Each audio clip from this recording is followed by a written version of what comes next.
Músculo macetero. El músculo macetero es uno de los principales músculos de la masticación, el cual está encargado a elevar la mandíbula. Este músculo, su origen es debajo del arco cigomático y su inserción es en rama y ángulo mandibular. Este músculo tiene forma rectangular debido a su origen y su inserción, que es de esta forma.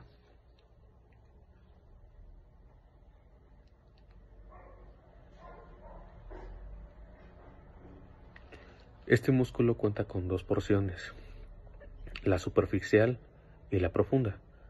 La superficial, cuya función es la ala protrusión, esta tiene haces de fibras descendentes y ligeramente hacia atrás. La porción profunda tiene la función de estabilizar al cóndilo y frente a la eminencia articular.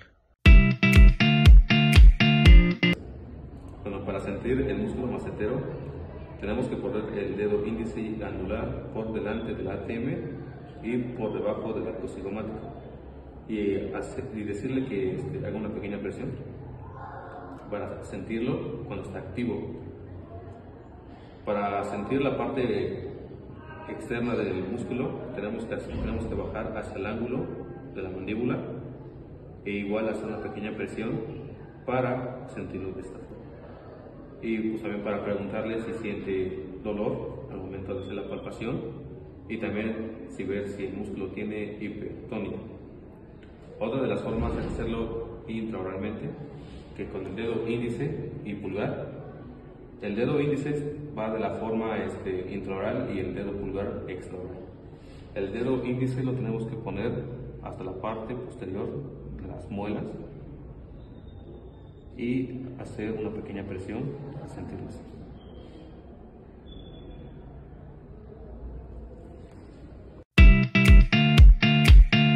El músculo temporal es de los músculos más importantes, más grandes y más fuertes de la masticación, al igual que el músculo macetero.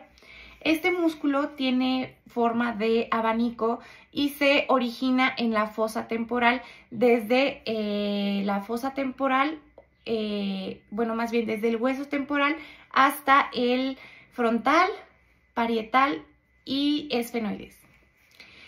Tiene dos porciones, la porción superficial, que se encuentra en la fascia temporal, y la porción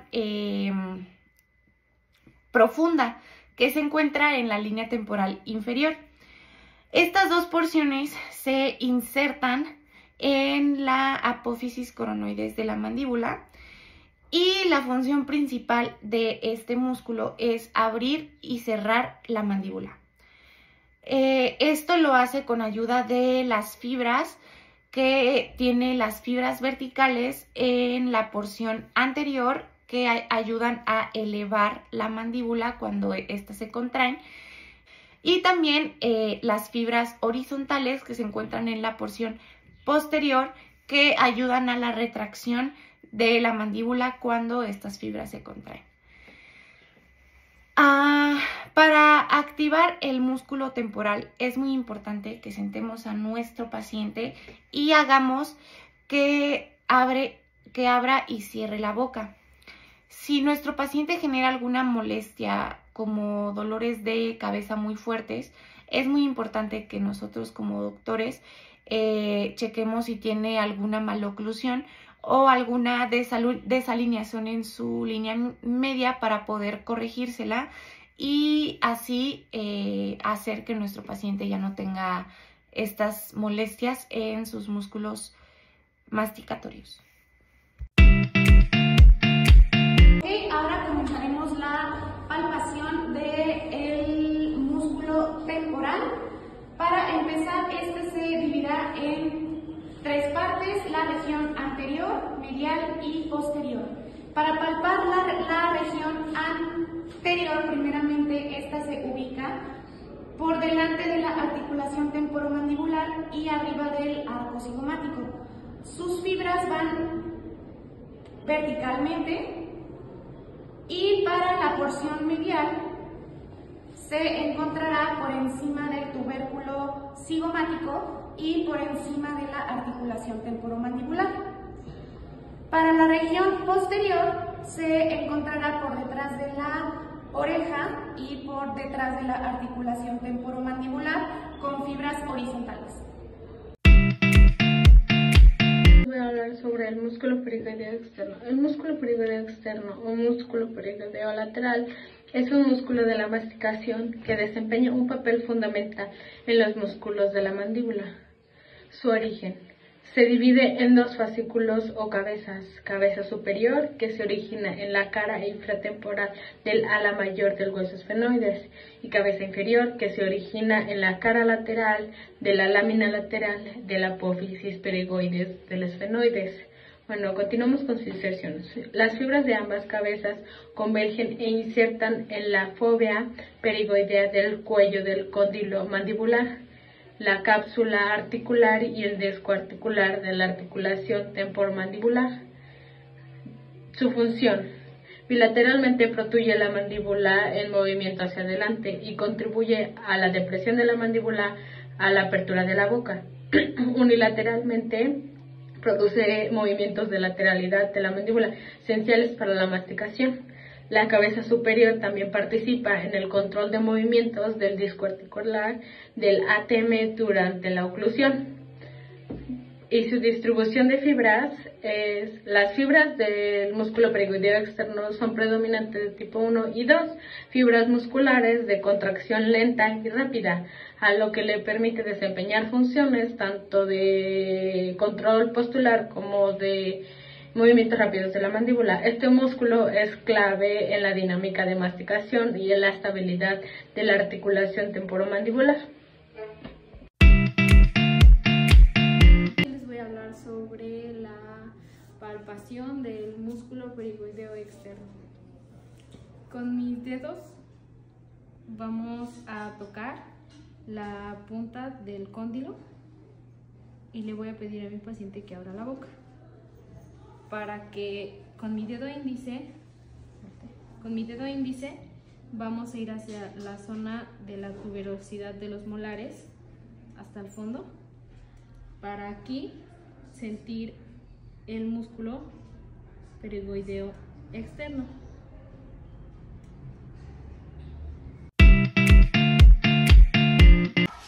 Bueno, yo les voy a hablar acerca del músculo pterigoides interno o también llamado medial. El músculo pterigoides interno o medial se va a insertar en la apófisis pterigoides, de esta parte, a la porción interna del ángulo de la mandíbula. Y la función de este músculo va a ser que sus fibras se dirijan al ángulo de la mandíbula. Y va a haber dos porciones, la porción superficial y la porción subprofunda. En la superficial se van a originar en el maxilar superior y en la profunda se va a dar en la placa lateral del pterigoides, y ambas se van a dirigir a la rama de la mandíbula lo más cercano al ángulo.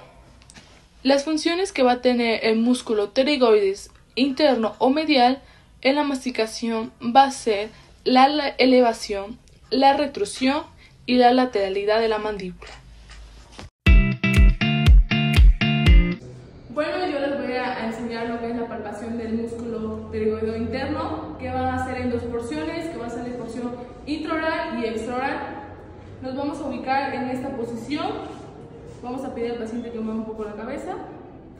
Por debajo del ángulo de la mandíbula, aquí vamos a encontrar lo que es el músculo pterigoideo interno. Bueno, en la porción intraoral vamos a pedir al paciente que gire un poco su cabeza, que abra la boca. Y en esta parte debajo del ángulo de la mandíbula vamos a encontrar lo que es el músculo pterigoideo interno. Bueno, vamos a empezar que esta articulación pues va a pertenecer dentro de la clasificación de articulaciones compuestas, porque la literatura nos menciona que una articulación compuesta va a ser aquella que la conformen tres huesos. A esta solamente la conforman dos, pero se va a considerar una articulación compuesta porque la literatura nos menciona que el disco articular se puede considerar como un hueso no osificado y por eso entra dentro de la clasificación de una articulación compuesta. Cabe mencionar que el disco articular no se va a encontrar ni irrigado ni inervado. y su método en el que va a obtener nutrientes va a ser mediante el líquido sinovial.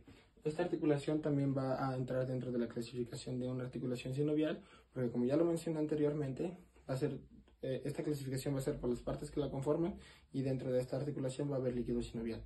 También una de sus clasificaciones a las que se les va a denominar o en la que va a pertenecer va a ser la diartrosis. ¿Por qué? Porque esta va a ser una articulación con un movimiento pues bastante grande, pues sí, un movimiento bastante amplio, porque pues hay articulaciones inmóviles con bajo movimiento y con un movimiento bastante amplio. Entonces por eso se va a entrar en lo que es una articulación de diartrosis. Una articulación de bisagra porque pues hace un movimiento muy similar a lo que sería una bisagra. Bicondilar, no tanto porque tenga, bueno, más bien, no es porque la mandíbula conste de dos cóndilos, sino porque va a haber una relación entre un cóndilo del temporal y el cóndilo mandibular, o la eminencia del temporal, o la eminencia articular, que sería esta parte de acá. Este y este serían los dos cóndilos, del por qué se denominaría una articulación bicondilar. También va a estar en artrosis y glenoidea, porque en artrosis, pues la artrosis va a ser la parte esférica, que va a tener relación con una parte cóncava o convexa, en la que pues va a ser esto, ¿no? O sea, lo de glenoidea pues va a ser por la cavidad glenoidea del temporal, y lo de enartrosis pues va a ser lo que es como tal el cóndilo de la mandíbula. Bueno, ya pasando a lo que es este diagrama, como aquí lo menciono, este es el hueso temporal, este es el hueso mandibular. Cada uno de estos diagramas va a contar con el ant y post para tener una referencia de cuál es anterior y dónde es posterior. Bueno, en este esquema podemos ver que va a estar conformado por lo que es la mandíbula, el cóndilo, lo que es la depresión o el espacio glenoideo, cavidad glenoidea, y la eminencia articular o el cóndilo temporal. La va a constituir también diferentes ligamentos y un disco articular. El disco articular se puede dividir en tres partes: en el tercio anterior, medial, y en el tercio posterior, medial y anterior. Los espacios que se van a encontrar en la parte de arriba y de abajo se van a denominar como un espacio supradiscal, hablando de lo que es la parte superior, y un espacio infradiscal en lo que es la parte inferior. Pasamos a lo que es este esquema de aquí. Esta bolita roja de acá va a ser la cápsula articular, que dentro de esta cápsula articular vamos a tener líquido sinovial y diferentes ligamentos que van a tener diferentes funciones. También vamos a tener ligamentos externos, que la función de estos ligamentos pues va a ser limitar ciertos movimientos excesivos de la mandíbula, en donde podemos decir que van a ser más, o van a permitir más los movimientos de protrusión y retrusión, y van a ser un poquito menos favorables hacia lo que son los movimientos de lateralidad.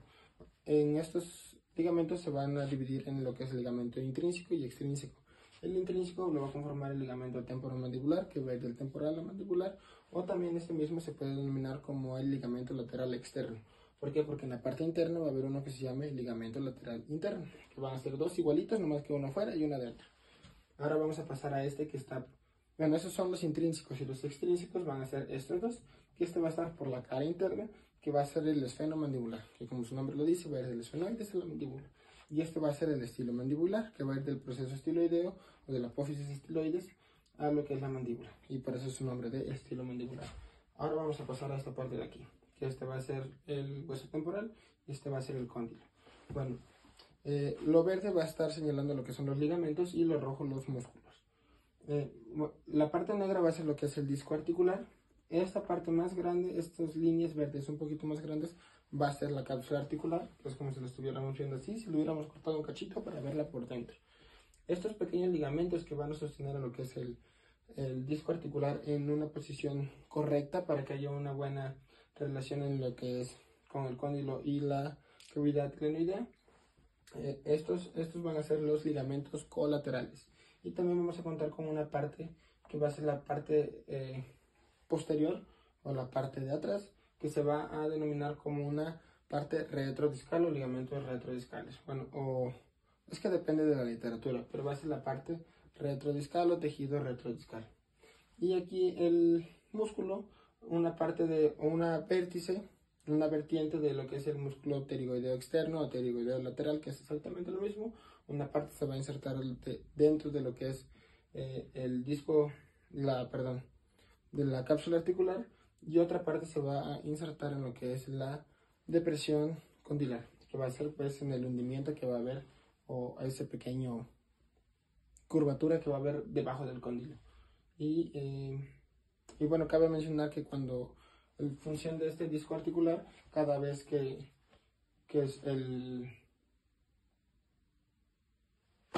el cóndilo se mueve, o hay se me fue el término, perdón. O sea, los movimientos van a ser de rotación y de traslación. Okay, cada vez que el cóndilo se traslade hacia adelante, el disco articular tiene que acompañarlo en su movimiento. Y eso va a ser un correcto funcionamiento de la TEM. Bueno, yo les voy a explicar sobre cómo hacer una examinación de la articulación temporomandibular. Para esto vamos a tratar de determinar si existe alguna alteración en ella a la hora de la apertura y del cierre. Para eso nos vamos a apoyar con la ayuda de un estetoscopio para escuchar algún tipo de ruido si es que existe. Hay dos tipos de ruidos, que es la crepitación o de chasquido. La crepitación no es normal, bueno, ninguno de los dos es normal, pero la crepitación va a ser en alguna alteración ósea degenerativa que tenga el paciente. Entonces, nos colocamos el estetoscopio, lo ponemos a la altura de la articulación temporomandibular y le pedimos al paciente que abra la boca. Abre la boca, cierre, abre, cierre, abre, cierre. En esta ocasión, nuestro paciente presenta un ruido de chasquido y ahora vamos a pasar a evaluar un poquito que es parte de lo que conforma la operación de la articulación temporomandibular. El músculo temporal. Para esto sabemos que tiene 3 ejes, entonces con la ayuda de 3 dedos lo vamos a colocar de los 2 lados y le vamos a pedir al paciente que ejerza presión o que mueva un poco. Vamos a ejercer un poquito de presión sobre ella, tampoco demasiado para no generar dolor, y vamos a ver si podemos desatar algún punto de dolor en el paciente a la hora de estar haciendo esta palpación. Si no fuese el caso, bueno, ahora vamos a pasar con lo que es el músculo macetero. El músculo macetero está de la parte del arco cigomático al ángulo de la mandíbula. Entonces, de igual manera, con 3 dedos, lo vamos a colocar uno en la parte del arco cigomático, uno en la parte intermedia y uno en la parte del ángulo de la mandíbula. Le vamos a pedir al paciente que cierre la boca. Vamos a presionar un poco para detectar igual si el paciente tiene algún tipo de dolor al hacer esta palpación. Y pues esa sería la parte de examinar el macetero. Y ahora vamos a examinar lo que es el músculo esternocleidomastoideo, y para esto le vamos a pedir a nuestro paciente que gire la cabeza hacia el lado contrario del lado que vamos a examinar. Y para esto, en la región detrás de la oreja, en esta parte, vamos a ir presionando lo que es el músculo esternocleidomastoideo hasta su inserción, para ver si podemos desatar algún punto de dolor en el paciente. Y si no es el caso, pues entonces la articulación temporomandibular se va a